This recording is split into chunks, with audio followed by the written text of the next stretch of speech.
Bonjour, donc aujourd'hui nous allons voir ce que représente une suite arithmétique et une suite géométrique. Donc n'oublions pas que nous travaillons avec n cette fois-ci et que n est un entier naturel. Donc cette généralisation du fonctionnement d'un exercice ou quelque chose en pratique, ça peut représenter par exemple une augmentation de loyer de 10 € par an. Et du coup, on aura la première année ici, le loyer de la première année, la deuxième année, la troisième année, etc. Et on peut étudier dans n années, donc ça peut être 10 années, 15 années, 30 années. On peut généraliser la situation grâce à ce schéma. Donc moi, j'aime beaucoup les schémas et les dessins parce que ça nous permet de bien comprendre ce qui se passe. Donc, qu'est-ce qui se passe? Pour une suite arithmétique, donc, du premier terme au deuxième, qu'est-ce qui va se passer? On va ajouter la raison. Du deuxième au troisième, on ajoute la raison, etc. On ajoute toujours la raison. Ça peut être aussi une diminution, hein, mais la raison sera négative à ce moment-là. Et là, ici aussi, on ajoute la raison. Voilà, donc ce qui nous donne ce schéma-là. Et ce schéma-là, il est important. Pourquoi? Parce que ici, si on regarde bien ce qui se passe, on peut arriver à exprimer u de n plus 1 en fonction de u de n. Et ainsi arriver à trouver notre première formule qui va nous permettre de prouver que la suite est arithmétique.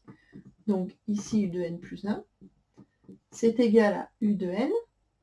Donc celui-là, c'est celui-là. Et qu'est-ce qu'on a fait?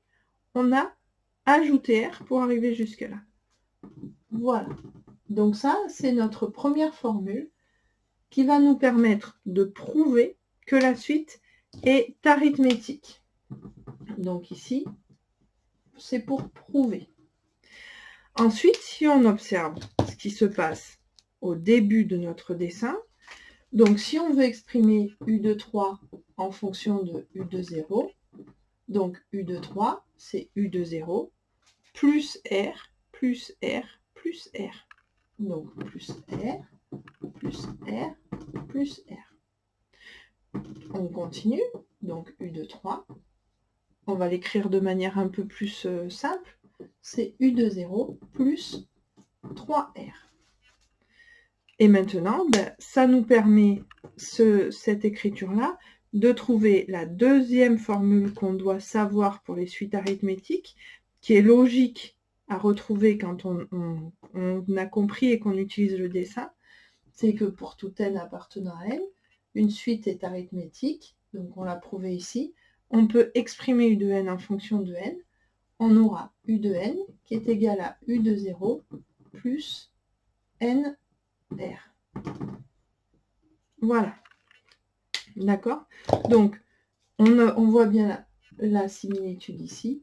Si on a 3 ici, 3 ici. Si on a n ici, c'est identique. Si on était parti, pas de u de 0, mais de u de 1, nous aurions quoi?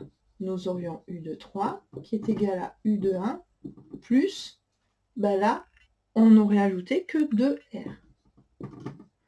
Et si on veut ici encore arriver à comprendre ce qui se passe et à généraliser avec u de n, nous pourrons avoir u de n qui est égal à u de 1 plus n-1 r. C'est-à-dire à 3, on a enlevé 1 pour trouver 2. Puisqu'on n'est pas parti du rang 0, mais qu'on est parti du premier rang, on doit enlever 1. Si on était parti du deuxième rang, on aurait enlevé 2, etc. Donc, on arrive logiquement à trouver l'autre formule qui vous est donnée. U de n est égal à U de P, si on part du rang P, ça peut être 3, 4, 5, etc., plus n-P R. Voilà. Donc ça, ce schéma vous aide à comprendre ce que représente une suite arithmétique et à arriver à sortir les deux formules qui sont importantes. Celle-là, et en général, on utilise celle-là pour exprimer u de n en fonction de n si on commence à u de 0. Donc celle-ci, elle sert à exprimer u de n en fonction de n. Voilà, je trouve pas que ce soit très compliqué, c'est très compréhensible avec le dessin. Maintenant, nous allons voir les suites géométriques. Voilà, donc ici, qu'est-ce qui se passe? Une suite géométrique. On peut avoir une augmentation, une diminution aussi. Si notre loyer augmente de 2% tous les ans, ben, on aura le même schéma d'explication qu'on pourra donner au niveau mathématique. Donc, le coefficient multiplicateur, ce sera multiplié par, le loyer sera toutes les années multiplié par 1,02. Donc, je rappelle, les pourcentages sont ici, dans le livre Les maths apprivoisées. Ici, nous allons avoir besoin de comprendre ce que représentent les puissances. Les puissances sont dans le livre Les maths apprivoisées 2. Voilà. Donc, si vous avez des bonnes bases, normalement, ça ne doit pas vous poser de problème. Donc, ici encore, on va observer ce qui se passe au dernier dessin de notre schéma. On peut exprimer U de n plus 1 en fonction de U de n. U de n plus 1, c'est U de n fois Q. Voilà.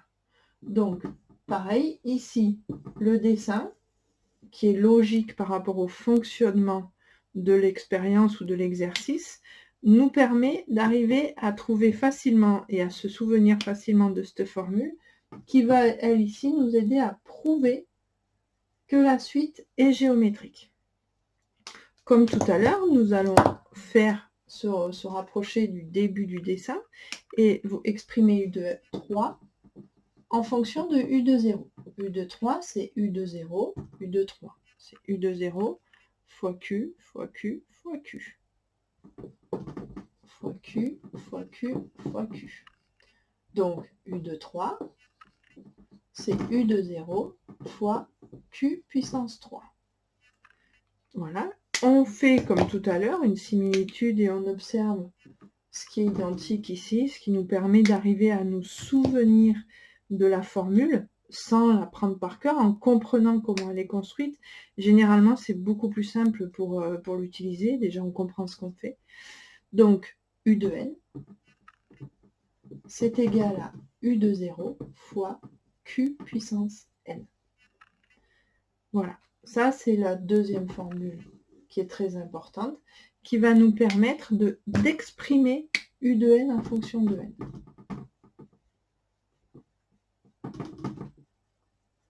Voilà. Donc, grâce à notre schéma pour les suites arithmétiques ou géométriques, ici c'est géométrique, la fin du dessin nous permet de trouver la formule qui sert à prouver et le début du dessin nous permet de trouver la formule pour exprimer U de n en fonction de n.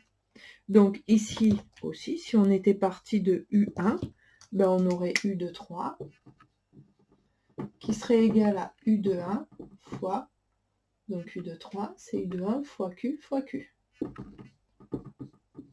Du coup, U de 3, c'est U de 1 fois Q puissance 2. Ici, ben voilà, on est parti de 1. Du coup, on va avoir, comme tout à l'heure, notre puissance qui va perdre ce terme-là. U de 3, ça va être égal à U de n, pardon. Si on généralise, hein, U de n, ça va être égal à U de 1 fois Q puissance n moins 1. Parce qu'on est parti du premier terme. Si on était parti du rang P, on aurait U de n qui est égal à U de P fois Q puissance n moins P. Voilà. Donc, ces formules-là découlent facilement du dessin. Franchement, moi je pense que quand on veut apprendre des choses par cœur sans comprendre ce qui se passe, bah déjà on ne sait pas les utiliser. Et puis ça ne sert à rien puisqu'on ne les retient pas. En fin d'année, quand on arrive au bac par exemple, ben, on ne sait plus ce que c'est qu'une suite arithmétique ou une suite géométrique. On ne sait plus les formules. J'ai des élèves qui confondent. C'est un peu catastrophique. Alors que si jamais on arrive à faire le dessin, tout simplement on comprend le fonctionnement, on arrive à retrouver nos formules et des fois de perdre 3 minutes mais d'arriver à avoir les bonnes formules pour l'exercice demandé, ben, c'est pas perdre du temps. Voilà, donc moi je pense que c'est important de comprendre ce qu'on fait plutôt que d'apprendre par cœur et puis de ne pas avoir compris l'essentiel et le fonctionnement de la formule. Je vous souhaite une bonne journée. Au revoir.